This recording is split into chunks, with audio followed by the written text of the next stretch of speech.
In today's video, I'll be talking about the Big Plus Gravity Water Filter by ProOne Water Filters.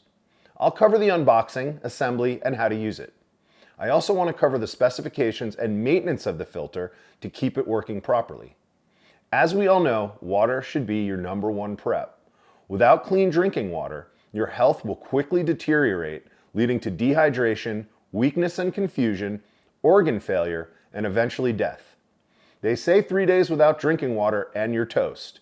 So where will you turn for clean drinking water if the taps suddenly turn off and nobody is coming to save you? Let's talk about this filter and how it could save your life if the water stops flowing.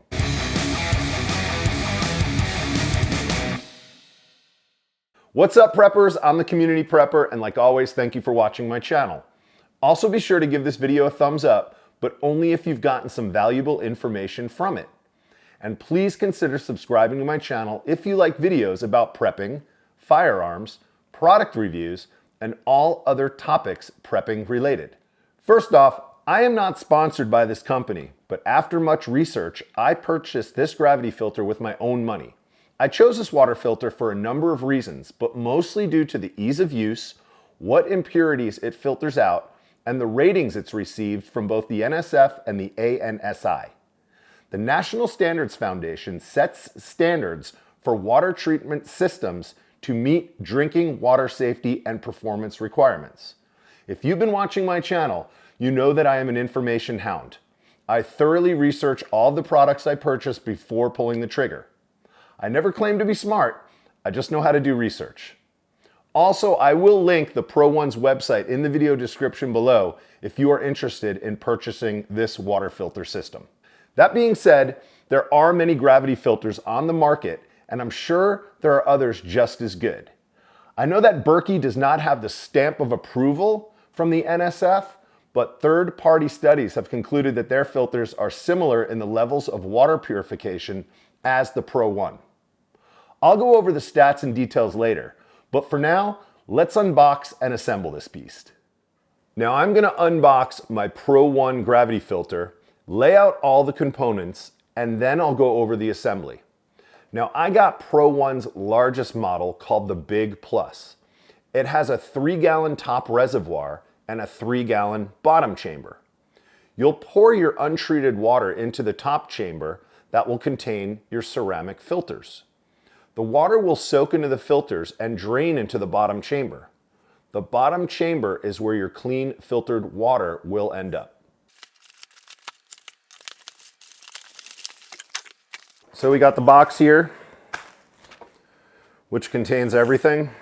We'll open it up, and I'll just start laying this stuff out. This is a total first time I've done this, so we got a little plastic thingy here. It looks like maybe a base plate that it sits on. This looks like the lid.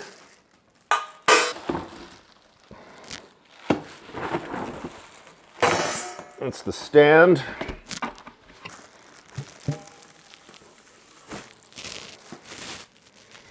This looks like the bottom chamber where the spout will go. Now mine that I purchased, I did purchase 2 ceramic water filters, and I am going to install both of them because it will speed up on the time it takes for the water to filter through your top chamber into your bottom chamber. We'll go over more of that later. This looks like maybe the lid handle.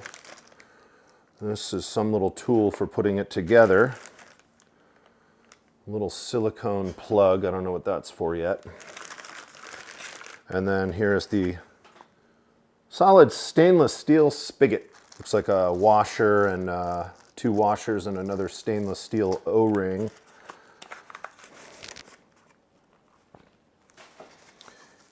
And this is your spigot that will attach to here. Finally, the directions. And if you're watching this video, hopefully you won't have to read the directions, but follow along with me through the magic of editing and editing all my swear words out and while I'm trying to figure all this out. So this is your top chamber. You can see that the circles there That's where the filters are going to go in. I'm going to guess that the filters do have the hardware to stick through the bottom and then screw on the wing nuts to make it watertight before you rest it on the top like that. All right, so let's read through the directions and here we go. Okay, first thing we're going to do is put the spigot on. Now I did have to take the nut off because it did come like that. So I took the nut off. The first thing you're going to want to take is one of your two pieces of the little metal O-ring here and you slide it down. The next is you take one of your two silicone washers and you're going to thread it and push it hard against that washer that you put on. And then you can put it right through here and you're going to repeat that process with another washer on the inside, followed by another metal piece. Finally, your nut is on the very end. And they did give you this little tool here that does fit this nut perfectly, so you don't have to use a wrench.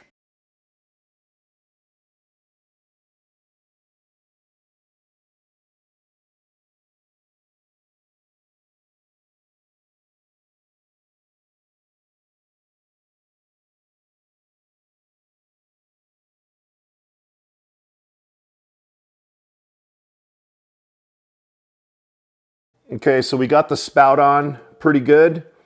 The washers, the silicone washers really clamp it together on the front and from the back to create a good watertight seal. Let's move on to the next step, which I'm gonna guess is the lid. And here's our lid. And this is our lid handle. Let's see what we need to do. Okay, the four pieces that you're gonna need for the lid are, well, the lid, and then you're gonna need this little washer job, the handle that lifts the lid, and then you have a screw and a washer and another silicone washer inside of the metal ring. So you're gonna take this and you're gonna put it upside down like that through, put it in through the bottom of the lid, and then you'll get the screw sticking out of the top. You can do this hand tight to begin with. And once you get it hand tight, it looks like you can use a Phillips or a flathead, and then you make it nice and snug. So there's your lid. So we'll put it here for now. It doesn't go there, obviously, it'll go on this one. Next thing we're gonna do is we're gonna install the filters. So let's do one and then the other. These will probably be fairly simple to install. All right, this came with a threaded screw, a little silicone plug, it looks like, and a rubber type washer. So let's go to the directions here. So you'll take your base, and obviously the water filter is going to go in here. Now, as per the directions, it just has the threaded opening here. There's no seal that needs to go on this side. However, on the other side, there will be a seal. So pick whatever of the three holes you want to use. You put that in like this, and we'll hold it here. Now it says you want to take your rubber filter, put it over that, down snug, and then take your threaded nut here, and you're just going to screw it in, and we'll screw it in until it's pretty firm. Now we'll do the same thing with the other filter. We'll come in through the bottom again, any of the three holes.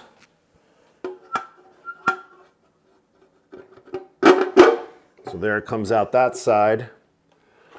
Then we'll take our little rubber filter, put it over. And then our little, the little nut that goes over here. And it's gonna be the flared side down. So you can see like one side is is flared.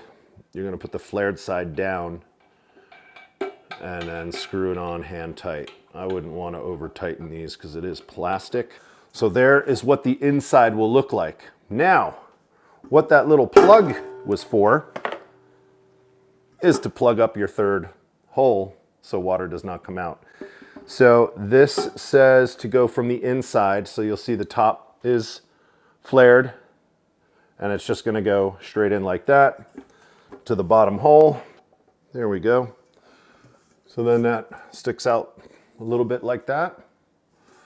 And then it's plugged on the inside. And I think we are pretty much ready to go. So we'll set this up.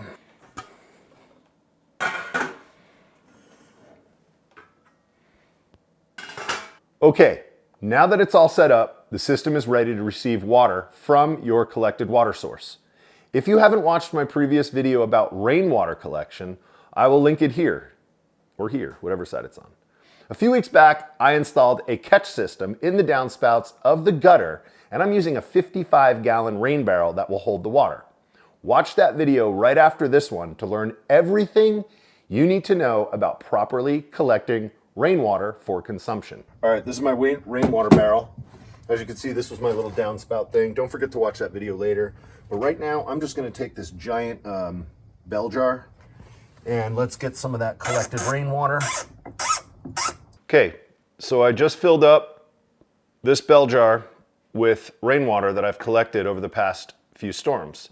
Now, rainwater is pretty drinkable right out of the sky, but once it hits your roof, it can pick up biological, chemical, and other toxic contaminants like microplastics. This is what this filter is made for, to get rid of all that. So I'll pour the untreated water I just collected into the top chamber of the system. Now, depending on how many filters you have in your setup will dictate the speed of how fast the water filters into the lower chamber. According to the ProOne instruction manual, it'll take about 3 hours to filter all of the water, that's 3 gallons, when using 2 filters. If you're using 1 filter, it will take longer. And if using 3 filters, it will be even faster. So now that we've assembled the ProOne and there's water in it, we're gonna give it some time to filter into the lower chamber before I take a sip. So let's talk about maintenance. Before or immediately after you assemble your ProOne gravity filter, you'll wanna clean it thoroughly. Use dish soap or a 50-50 combination of water and white vinegar. Wash and scrub all of the stainless components using a sponge or a soft cloth. Rinse well and allow to air dry. Use dish soap to clean the plastic components. Do not put any of the plastic parts into the dishwasher. Clean the filters by holding the base and allow water from your tap to run over the ceramic. Be sure not to allow any of the water into the blue stem of the plastic base. While continuously running under the water, use the abrasive side of the sponge that was included and it came in the box. Never use anything other than clean water to wash the filters. That includes soap. It's suggested that you clean your entire system once a month during normal use. I also wouldn't allow any water to stay pooled in the bottom reservoir for more than a few days. You're at risk of getting some funk to build up in there. If you choose to store your filter long term, you're first going to want to remove the filters and let them air dry. Once they are dry, wrap the filters in a terry cloth and store in a cool, dry place. Do not wrap the filters in a plastic bag or any other enclosed container. I would keep your original box to store the rest of your water filter. You'll probably need to take off the spigot though for it to fit in the original box. Be sure all the stainless is clean and dry before storing away. Now, the main reasons I purchased this gravity filter is for SHTF or shit hits the fan. Some people commented in my previous videos they didn't know what SHTF was. When Kramer hears about this, the shit's gonna hit the fan. So in SHTF or emergency situations where we may not have electricity or running water, as stated before, water is the most crucial of all of our preps, followed by food and shelter. I don't care how many guns and bullets you have because they will all be useless to you after not drinking anything for a few days. This filter and other water filters like it will get 99.99999% percent of most toxins out of your water, regardless of its source, within reason. You don't want to go to a septic tank and get water. Yes, I'm talking about the normal places you might gather water. Rainwater, river water, lake water, stream water, even saline or chlorine pools. Other places you might get water from are your toilet, your fish tank, a dehumidifier, and if it were 1985, your waterbed. This water filter will easily make water from all of these sources safe for drinking. However, side note, asterisk, if you're using this filter for daily and non-emergency use, it's not recommended that you drink from heavily soiled or chemically treated water like your pool. Now for some quick stats about the ProOne filter system. First, these filters do not need to be primed like other gravity filter systems. Just install it and go. For safety's sake, I would run a few gallons through before consuming the water when using new filters. Maybe it's just me, but it seems practical. Second, the ProOne G2 9-inch filter, which we have in here, will filter 1,200 gallons before needing replacement. The 7-inch filter comes in just behind at 1,000 gallons. Now these numbers are just about double if you are using 2 filters, then almost tripled if using 3 filters. The best way to know how much water you filtered is simply by making note on the side of the water filter with a dry erase marker. Every time you add 3 gallons, total it up. Easy enough? Third, I want to talk about the time it takes to filter the water. The time it will take to filter 3 gallons of water using 1 filter is about 4 hours.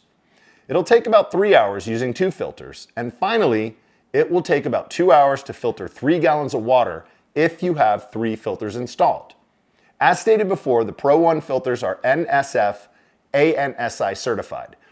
Go to the ProOne website to view their lab reports and you'll see just how much gunk they will get out of impure water. Fourth, ProOne water filters do offer several different sizes and options. Although I am speaking about the ProOne Big Plus, the info in this video is consistent relating to their other models. And finally, these water systems are great for a family. However, if water is needed to be filtered on a larger scale, you need to look at other options. This is mainly due to the time it takes to filter the water. For example, take a family of 4. On average, most people need about 1 gallon of water a day for consumption, and this can include cooking things in purified water that you'll be ingesting. If the filter takes 3 hours to filter 3 gallons, you can yield about 24 gallons in a day. But that's if someone is on constant water duty and every 3 hours is swapping out your water. In practical terms, you can probably get away with supplying enough water for a household of about 6 people. Everyone in the prepping world states that people will need about 1 gallon of clean water each day. Of course, that number can go up or down when we factor in age and weight of a person, if we're performing physical activities, time of the year it is, if it's real hot or real cold, and any other number of reasons. A great base level of how much water you should drink in a day is by taking your body weight and dividing it by 2. The number you get is how many ounces of water that you should need or drink each day. Now I weigh right around 245 pounds. Roughly half of that is 122 ounces each day. How many ounces are in a gallon? Yep, 128 ounces. So now that I've been yapping a few minutes, we've had some of the water filter down into the lower chamber. Let's give it a shot. Obviously, like any gas or water hose into your house, 90 degrees is off, and then when you turn it this way, it's on. So let's see how rainwater tastes. Smells fine. Tastes perfect. Tastes like bottled water to me. Awesome. So the bottom line is that this water filter system can save your life when clean water is scarce and you might not have electricity to run your reverse osmosis system that you might have in your home. Apart from storing water in your home for emergencies, think of having a gravity-fed water filter as a more long-term solution for water security. Like I stated before, I have a rain barrel that holds 55 gallons of water. That rain barrel is constantly refilled every time we get rain. By having both stored water and a way to filter gathered water will help keep you hydrated in emergency situations when the taps aren't working. Remember, no one is coming to help you when things get really bad, so please refuse to be a victim.